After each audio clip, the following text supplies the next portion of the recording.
Um, I think performing is definitely a conversation. When you're improvising, it's about being in the moment and reacting to everything around you.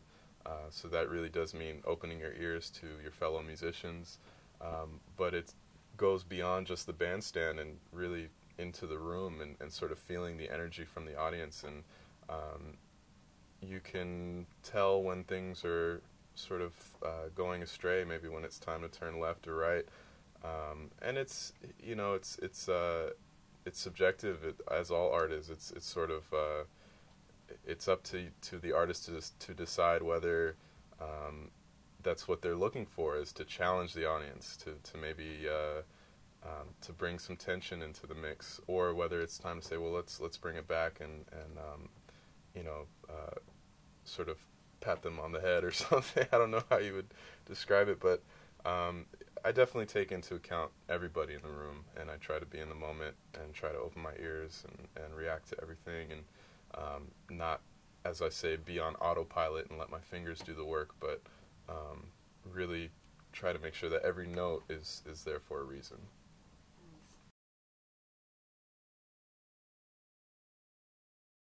Yeah, I'm very excited to be releasing a record in a few months on Concord label.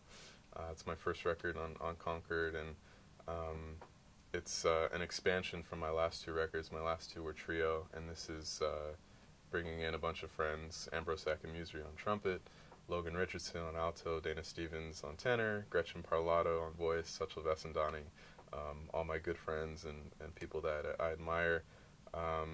And Ben Wendell, another great tenor player and composer, is producing the record. So it's definitely a more ambitious project than my last ones were. So I'm really excited to be finished with it and to share it with everybody. It's called Life Forum, and the idea was basically gathering all my friends into a forum of free expression. And sort of using that model and applying it to the world, and in hopes that all of life could be a forum, that rather than looking at our differences and coming together with people that may be different from us as a battlefield, but rather as a forum, a place of open-mindedness, of freedom. So yeah, that's the concept, that's the record, and I'm excited.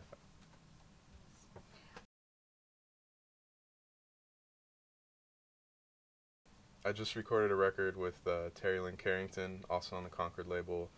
It's called Money Jungle, and this was a really exciting project to be a part of, partially just because I love Terri Carrington, and it was an honor to get the call to make music with her.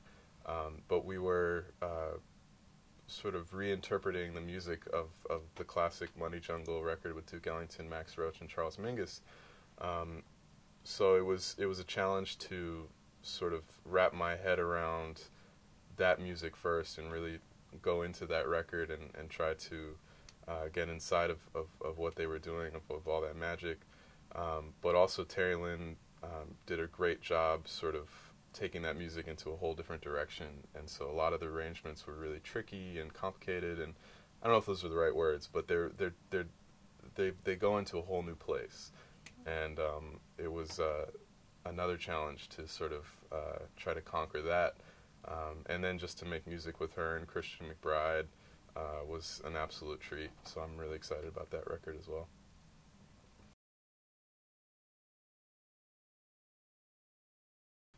Yeah, I just recorded a record with Dana Stevens.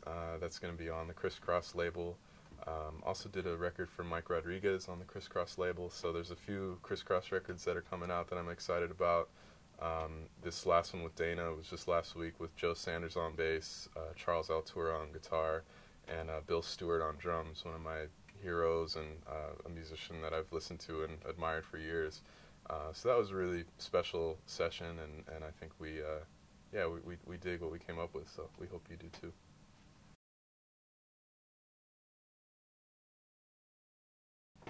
I think this is a really exciting time to be an improvising musician, because it's sort of a blank slate vibe. There are no real rules, no sort of formulas that you have to follow. So along with the fact that everybody has iPods and MP3 players and hundreds of records in the palm of their hands, when you get together with another musician to make music, they're pulling from a wide array of influences. So it really changes the music making experience and also the music itself. So a lot of the music that I'm excited about are sort of collections of musicians that you might not think would play together all the time, but it really works.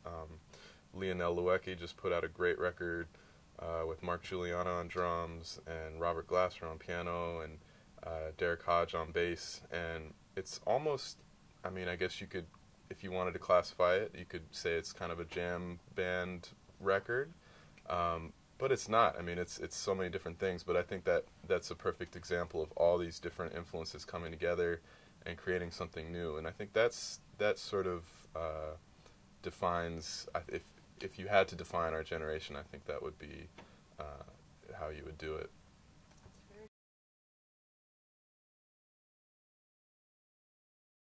Yeah, the musicians that I enjoy working with, that I admire, are really open-minded people, and there's no sort of predetermined factors that go into it, whether they be gender or race or class, whatever. So I've been seeing a lot of great musicians from all around the world, from different cultures, a lot of women musicians who are tearing it up and have just as much to say as the men have, and so yeah, I don't really think about sort of the things that separate us, and I think that it's important to take that mentality all across the board, even with genres and style distinctions. You know, it's just sound. You know, it's just music is sound, and I just try to find the sound that appeals to me, that I'm attracted to.